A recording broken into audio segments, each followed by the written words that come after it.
Only be a first-time DM once. Yeah. The second time you're a first-time DM sucks. If you're a DM and you make a ruling, sometimes you got to admit when you were wrong.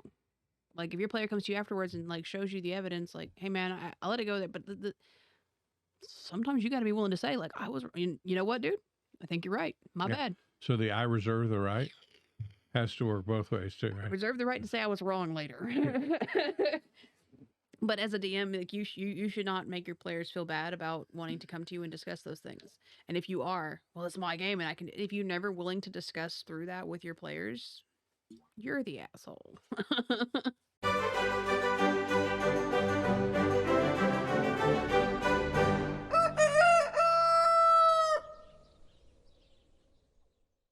So, tell us about your first time No.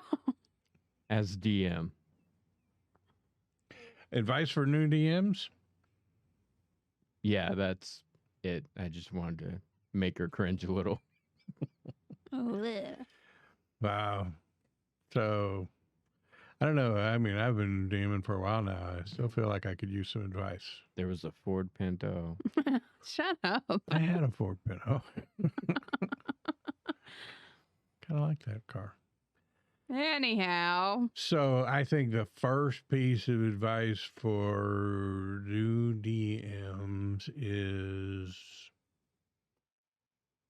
when it comes down to a choice between fun and rules, pick fun, but be careful. Because then you end up with bush steaks. And don't let flipping back and forth to the rules slow down your game too much. There's going to be times when you need to quickly pull out the book and figure out something. But if it's dragging on for a long time, do the I reserve the right move. I'm going to allow it this time, but I reserve the right to change that ruling when I've had a chance to look up the rule in the book and keep the game flowing. That's good. That's really good advice. You're going to mess up. You're going to be humbled a few times. You're also going to have some great successes and times when your players are like, Oh my God. that was great. Thank you so much for putting all that together. The key to it is, like you were saying, put the fun above everything else.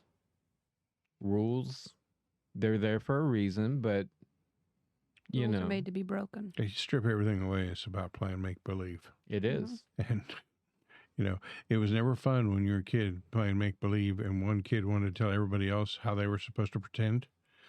Yeah. Jim. No, I'm the cop. So, yeah. So let's get together and play pretend, and we'll have a set of dice to help us figure some stuff out. Yeah. That's all it is. What about you, Em? What advice would you give to a first-time DM? I think I have two pieces of advice. The first is, if you're running like a module, understand your overarching story and focus less on the individual details of encounters, like how many of this and how many of that and all this stuff. If you understand your story overall, you've read your story and you know where it's supposed to get, the middle bits will kind of sort themselves. Because you may miss something over here and you're like, crap, I forgot to give them that piece of loot they're going to need down. Oh, okay. Put it in a different chest. Not a big deal. And I think the times that I've run modules, I've gotten so hung up on running that encounter exactly how it's written that I've made it less fun for me and for the players because I'm too involved with, well, no, that's not how it goes. Like, that's not how you're supposed to do that. But understanding your overall story so that no matter how many squiggles in between you get from point A to point B, the squiggles don't matter. The other piece of advice is, and this is something that I do a lot, I mostly run homebrew, is that listen to what your players say. Like when you've dropped a hint, like behind, there's this big steel door. You can't open it. And some dude at the table, oh, dude, I hope there's like fucking like spider eggs and shit back there. It's gnarly. It's a very good chance that I will now change the story to have spider eggs and gnarly shit back there because that's what they want. I think listening to the things that they get scared about, the things that they get excited about, and adjusting your story where you can to make it a self-fulfilling prophecy for your players is super great. Going back to your first one, in a homebrew, you can expect for the tiniest portion of your world building to actually make it into the story, Oh. because the players will find a way to go everywhere but the places you've written about extensively. Yeah. Yep. I never name NPCs. I almost never name towns or inns or any of that stuff because it really ends up not mattering. As long as I get you the information, it doesn't matter if it was, Hoboken down the road or Sarah in the tavern who said it, as long as it gets to you. I have the information because it's fun for me. I just don't expect it to ever be relevant to anybody else. Yeah. But I think that's the same thing as you understand your story well enough that it doesn't matter if we never actually go there. You can, if it's that important, weave it back in and keep it rolling. Yeah. Flexibility. Another piece of advice I give to a new DM is make that first encounter really can kind of cool. And make it cool. Right? And if you're running a module, make the first one outside of the module. It's the preparatory to getting into Curse of Strahd or Rime of the Frost Maiden, whatever. Build an encounter that you feel comfortable running. Like, skeletons, these are simple. They just swing swords and hold shields. I could do this, right? Or rats, this is easy. They got a clawed attack and they got a bite attack. I don't know if rats have claws attack. Look that up. I reserve the right to change my mind about this later. So that you can run it without being bogged down with the book and create that environment where you're able to do the cinematics of describing the attacks and the hits and not just saying, that's a miss, So make that first counter something you're absolutely comfortable with because you put it together. Get that first one under your belt and then roll into a module if you're going to do a module. Definitely. Get your feet wet. I also think it depends a lot on if you're a first-time DM for first-time players or if you're a first-time DM for a group of seasoned players.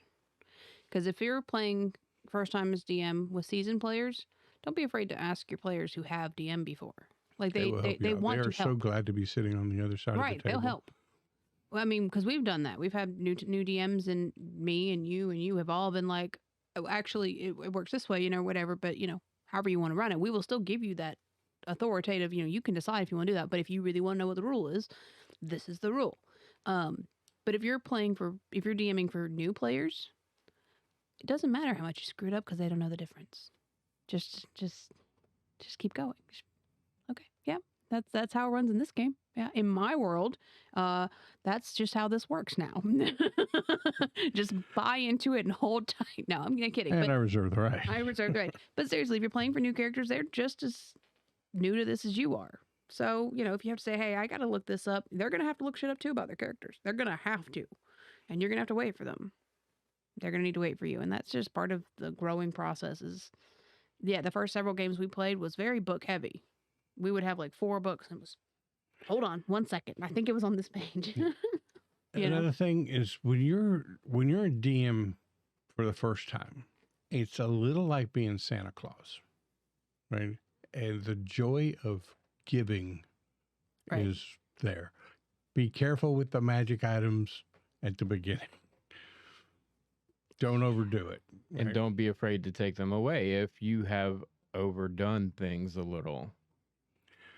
You get into some encounters that are,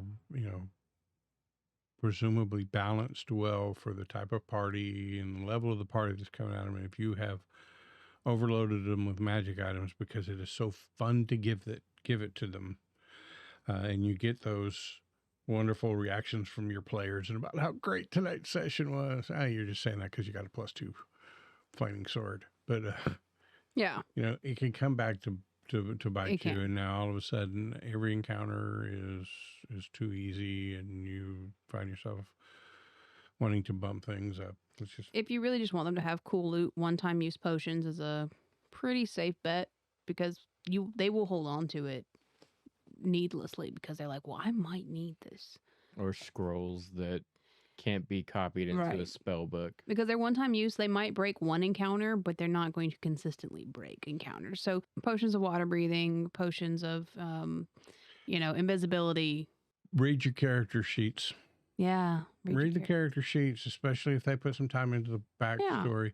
Yeah, even if all they did was follow the background rules and, they picked their flaws and their ideals and stuff like that, read that stuff because you can find ways to weave that stuff into the story, and then they become more invested in the story if there's something about them. 100%. Even if you're not comfortable with your own storytelling skills, involving player backstories like that covers up a lot of things that might be wrong about how you do things. So Yeah. it keeps them interested, it keeps them engaged, and it gives them more motivation to keep doing the things they do. Exactly. My favorite characters have been ones that have been like actively woven into the world. I love that. I absolutely love that. An overarching story is good, even if you're doing homebrew. Yeah. Back in the day, I'd get together with some buds in the early 80s, and it was dungeon crawl after dungeon crawl. There was The no... story was the loot. Right. And that's all it was about. And now the way the game has grown and the community has grown, so that people are playing it different. They're giving more to the role playing and adventuring pillars and not just the combat pillars. It's a much better game. So if there's a Princess Peach, if there's a reason Right. why you're trudging through these dungeons, not just to go get some more money so you can go buy better armor, so you can go to the next dungeon, so you can get some more money so that you can buy better weapons, so you can go to the next. Yeah. Some overarching thing, often expressed as the B-bag, the big bad evil guy, but something that they're going for that can string together encounters or sessions or modules or whatever. It's pretty helpful. But also, when you get it, like, what do I do?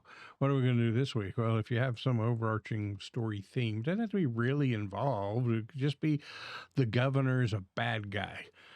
And all the stuff that's going on, you can find a way to link it back to him. Eventually, there's going to be we got to get rid of this damn governor thing. So. Yeah. Eventually. My last piece of advice, I swear.